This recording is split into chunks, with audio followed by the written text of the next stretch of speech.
All right, so today we're going to talk about burnout and specifically mom burnout. Most of the people who watch my channel are mothers, and it's something that is not talked about a lot, but it's something that we need to know how to handle because it's going to happen. It happens to the best of us. It happens to me, happens to you, it happens to our mothers. It happens to anyone that's really trying to find that balance between taking care of your kids, doing what they need, and then also taking care of yourself. So today we're going to talk about how to recognize that burnout is coming, how to handle it when it comes, and then how to get out of that funk. That it happens to us all. It's nothing wrong with it. It's part of just being a good mom. Honestly, you be doing too much. Sometimes we be doing too much. We need to sit down for a little bit. So if this is your first time on this channel, hi. My name is Renee. I am an active duty service member. I have been in the U.S. Army for 7 years. I am also a mom. I have a business. My husband has a business. I'm a wife. So I have a lot of different roles that I have to play every single day. Like there's not a day that I don't get to be a mom, or there's not a day that I don't get to be a business owner, or I don't get to be a wife, or I don't get to be a service member. Even when I'm off, I'm still a service member. People are still calling. It's just part of the game. So I have to know how to balance. And sometimes I be doing too much. I be going way too hard in all the different areas of my life. And then I am exhausted. I am physically, mentally, sometimes emotionally exhausted, and I experience burnout. So let's go ahead and talk about burnout, mom burnout. All right, so when I experience burnout, I just don't want to do anything. And because I have such a busy schedule, I find myself just being tired and, just wanting to relax often. And that's pretty normal. That's pretty standard. But when I actually do them, when I actually just sit down and not do anything, let the laundry pile up, I'm not making dinners for my family, I'm not planning activities to do, I'm just sitting on the couch doing nothing for hours on end. And I'm someone who just can't sit still. Even on the off day, I'm like, okay, so now what am I supposed to do? So when I find myself just sitting for hours on end, endlessly watching YouTube, then I know that I am either in a burnout state or I am on the verge of being there. And other characteristics that I find when I am burnt out is I'm overly irritated. Like every little thing irritates me, from, I don't know, a cup in the sink to dust on the floor. And I mean, we have a house full of children, so these are things that are pretty standard in our home. But I'm irritated, I'm fussing, I'm just over it. I'm over it. Like I feel like no one else is helping and everything is just being, waited for me to do. And that's not always the case. Sometimes it is. My kids, sometimes it's the case, but it's not always the case. But I feel that way because I'm in a burnout state. I want someone else to clean that cup or a sweep or mop or do something else because I just don't have the mental to do it at that point. So that's ways that I know that I'm in a burnt out state. So just try to take a moment and kind of think back to moments where you have probably been burnt out and just didn't really recognize it, didn't know that that was going on. Times maybe you snapped on your kids or your spouse and you really didn't mean it, and normally you wouldn't, but in that moment you were like, you were here and they didn't know and you didn't know, and you ended up snapping. So think about that, because we're going to talk about ways to recognize that you're getting in a burnt out state and how to deal with it as well. So I'm overly irritated, I'm grouchy, I'm moody, not necessarily a slob, but I just don't want to do anything. I just don't want to be proactive. I don't want to film. I don't want to edit. I don't want to clean. I don't want to do laundry. I don't want to go out of the house. I really just want to sit in one spot and do nothing.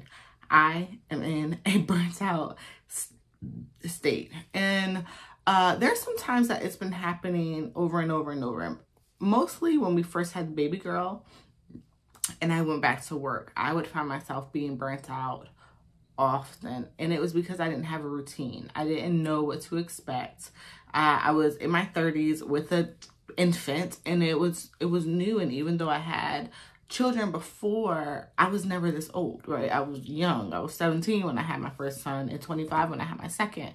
So being in your 30s and running after a baby and staying up and sleeping and 2-hour feed-ins, and I was like, my body was a whole lot. What you doing? Like, we are very used to our full 8 hours of sleep at night. Like, what is going on? So that was when I would have the most. You have the most burnout sessions when your routine has changed, when something has changed about your life that is impacting your routine, your day-to-day, the who you are aspects. And having a new baby is huge. That was the point when I had the most burnout. And then I also had burnout when we moved to this duty station where we are, specifically because everything is pushed to the left. So in the military, we say push to the left, push to the right. That means everything is either earlier or later. So to the left is earlier. Everything is earlier here. I go to work super early, like 4:30 a.m. is my first hit time at work. That is ridiculous. That means I need to wake up before then and get ready and leave my house, prepare for the day. That is a lot. So I found myself being burnt out a lot when we first moved to this duty station because I had no routine. My whole ship was shook and I just didn't know how I was going to make this weird, crazy schedule work.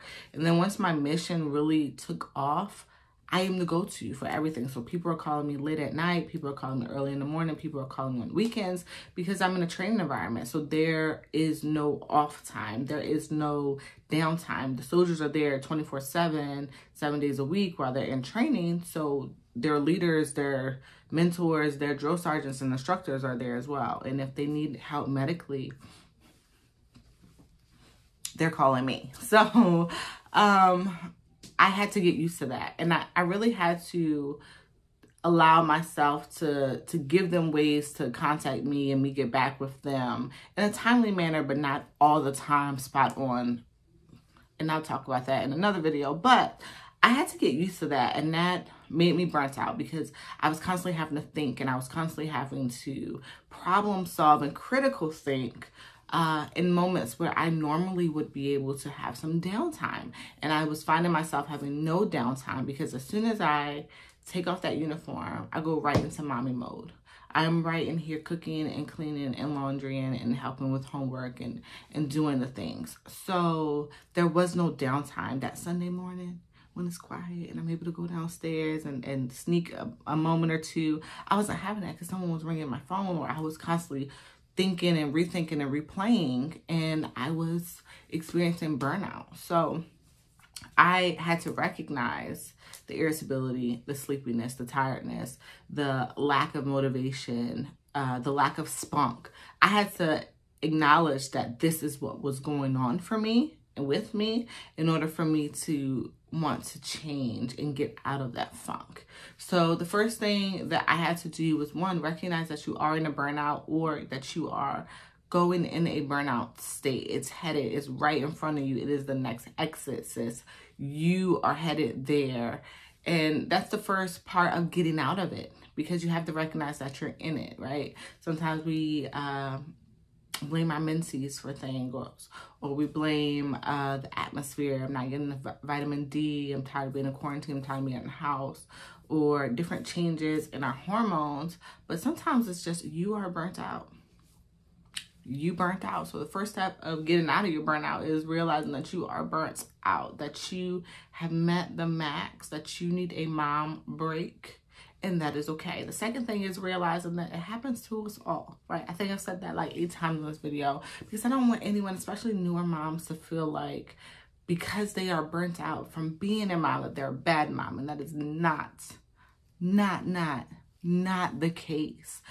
Because you are burnt out as a mom shows that you are a good mom, that you are really giving so much of yourself to your family and your children on an everyday basis. But you need to not forget that you are a person, that you have dreams, that you have goals, that you have wants, that you have desires. It's just you need a break too, okay? So when you find yourself in a burnout state, realize that it is okay and it is your job to get out of it. No one else is going to get out of it for you, but it is okay to have been there.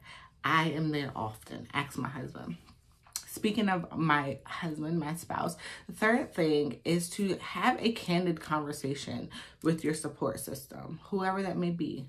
It might be the children's grandparents, your parents. It might be a spouse. It might be a friend, a lover, and things. I don't know, right? Whoever your support system is, have a candid conversation with them. Tell them what you need. I will talk to my husband and I'll be like, look, this is what I need. I need for you to help me with A, B, C, D, E, F, G. Or I need you to not help me with A, B, C, D, E. Because when you help me with that, it actually creates more work for me. So help me with A, B, and C, but not E, D, E, F, G. Right? So I'll have a candid conversation with my husband. And I'll be like, oh, babe, I'm tired. I'm exhausted. My schedule or whatever it is that's kind of catapulted me into feeling this way. And I need extra help. I need that additional help. I need us to partner together, take 10 minutes, get this house clean, or I need us to, I don't know, right? I need help. And to say that is hard for me. Oh, here. Ooh. To say that it's hard for me because I'm super independent, but I have a reliable spouse, right?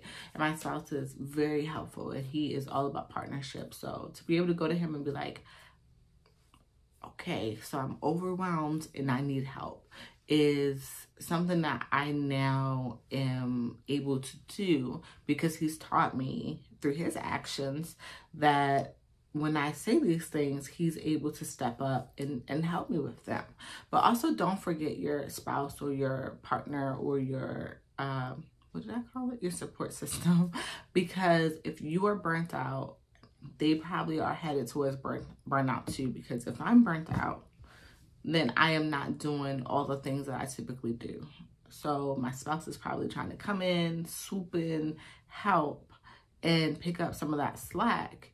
And now they're getting to burnout as well. So talk to one another and say, hey, let's just figure out how we can both get out of this. How we can, one, give more responsibility to our children. My children don't do nothing, right? They don't wash a dish. They don't clean a bathroom. They don't put their clothes away. They don't do anything unless I tell them. So let's give some responsibility to the children. Or let's create systems. I'm all about creating systems. I will leave systems. I need to do it updated, but I will leave a couple of videos down below in the cards of systems that we have in our home that help us with the day-to-day stuff, because we have a very active home and everyone is everywhere, right? So create systems so that way you can get the day-to-day stuff done and it kind of flows on its own. Another thing, when I find myself in burnout, I either try to take a trip, even if it could be a staycation, or plan some type of family fun. It doesn't necessarily have to be just me by myself, because I actually enjoy spending time with my little family and something to look forward to. And I find that taking some time, closing the shop, closing of my mind, putting in leave or pass, or letting work know that I'm out of town, unavailable. They need to reach out to someone else. And that helps me just shut it down. And we don't do it as often as we used to, but because of that, I don't really have that break as often as I used to as well. So plan something. It doesn't have to be that week, that month. It could be a few months out, but it's always nice to have something to look forward to. That does change your mindset because you have something to look forward to, and that's so necessary. And then the last thing for me to get out of the mommy funk is to actually talk to other mothers. I don't have a lot of mommy friends, but I love to go on, either watch YouTube videos on my internet friends, my internet community, or different Facebook groups that are of mothers, and I'll either poll them or I'll just read some of their comments, read some of their posts, because seeing what other moms are going through is going to help to revive you and get you out of your mommy funk. You have to do self-care. I promote self-care so heavily on this, but sometimes your 5 or 10 minute routine of self-care a day or a week is not enough. You need to boost it up. You need to do a little bit more. You need to go get your nails done or your toes done, or go out to eat, grab you something from your favorite place, or honestly, sit in the car outside of the house and just unwind. I do that sometimes. And my son the other day was like, "You were in the car for a long time." Like, as soon as I get home, I'm supposed to just rush in the house and be mommy. But sometimes, even if the baby's at daycare, even if my husband's here with the kids, especially like on Fridays. Now, during the week, I will just go ahead and get up and come in the house because the kids are at school. But on Fridays, they do virtual. So I will sit in the car and I will listen to my favorite song, and I'll unwind, or I'll finish my notes, or I will do my to-do, or whatever it is that I want to do, and I will just woo-saw for a little bit, right? That in-between state of, I'm not working right now, but I'm also not momming right now. I just have a few minutes to myself where I can just be Renee, you know? And sometimes we do need that moment where you can just be yourself. Just relax, not have to think about what you're feeding them for dinner, or if anyone has practice or a game, or what work needs, or even what business need, but just be yourself. So I hope this video blessed you guys in some sort of way. I really want to get it out as soon as possible, close to Mother's Day, because yes, I love Mother's Day. I'm a mom, and that is like one of the best days ever for us, where we're just recognized for all the hard work that we do. But also, I just don't want to forget the moms too, because we put everyone before ourselves on a every single solitary day basis, that I don't want to forget us. I don't want us to get burnt out and not have the tools necessary to kind of reel it back in. Because if you're like me, you love being a mom, but you do also need a few moments, just a few moments, where you can just relax, unwind, and just be yourself. So burnout is normal. It's a-okay. But you don't want to live there. You don't want to stay there. You just kind of want to be able to snap back and get back to being the mom that you know that you are. So thank you guys so much. I would love for you to join the channel and be part of the internet community. We do so much empowerment and love here, and I also have some vlogs that show you what it's like just to be a service member who's also a mother. So thank you guys. I will see you in the next video and or upload.